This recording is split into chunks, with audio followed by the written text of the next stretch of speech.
So, hello guys. Ito pala yung aking ginawa ng t-shirt yarn. Ang gamit ko dito guys para sa shoulder bag. Ayan. Yan pala ang aking natapos. O, diba? Ang tagal ko na to. Hindi ko pa rin siya natapos kasi puro ako new project ko. Diba? So, ayan nga. Ang gamit ko is t-shirt yarn. At saka 6mm po yung crochet hook na gamit ko dito. Pero dapat talaga pag t-shirt yarn is 7mm po yung crochet hook na gagamitin dito. So, ayan yung akin palang natapos. So, diba? To be continued na naman mamayang gabi. Ayan. So, diba? Meron siyang leather base sa baba. Ayan. Pero, ang ganda din naman ng combination.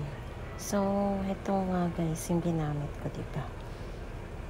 Meron akong leather base at saka yung color red at saka white o crochet hook na number 6mm. So, ayan. Sa start po guys, single chain lang po yung gamit ko dito. Pero, syempre, iniba ko po yung crochet hook ko dito. Yung ginamit ko dito is 3mm na size. Kasi pag yung 6 gagamitin ko, hindi po magkasya sa butas.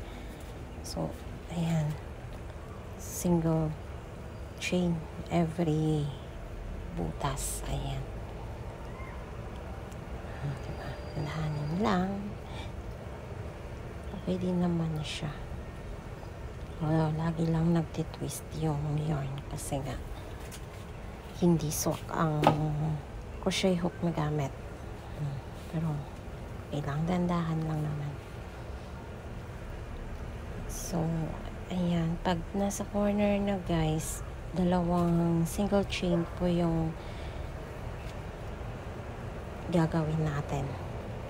So, ayan na nga sa corner. Dalawang single chain. 2 single chain po yung dito banda. So, ayan. 1 and then 1 more. Sa same pa rin na butas. Ayan. Basta pag sa corner, yan po yung ating gagawin. 2 single chain. Para hindi po mag-super tight sa atin na next na row.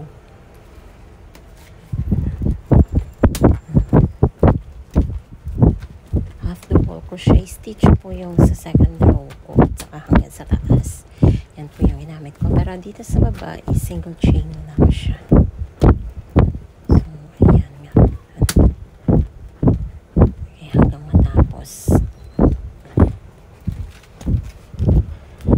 Tapusin natin. Ayan. O, diba nag-twist ang yarn. Pero ganun po talaga siya. Ganda.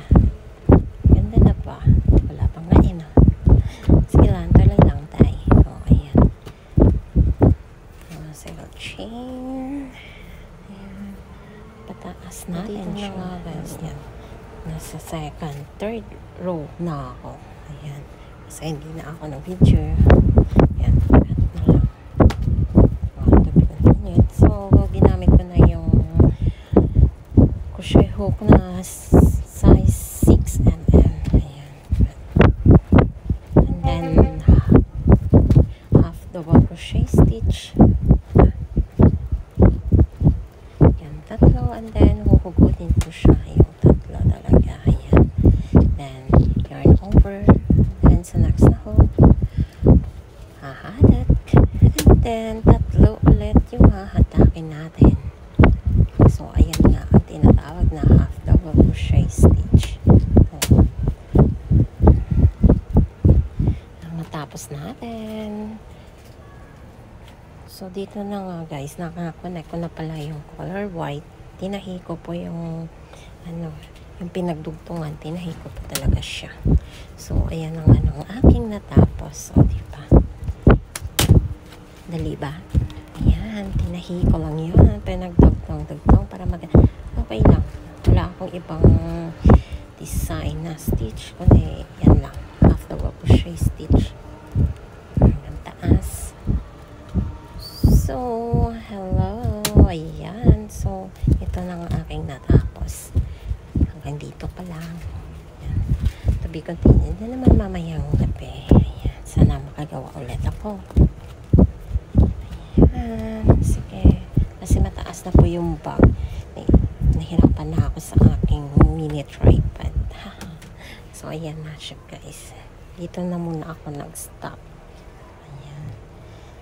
O, diba? Maganda na din naman siya. Red and white. O, diba? Ganda na. Thanks for watching. Abangan sa next ko na video. Thanks. Bye.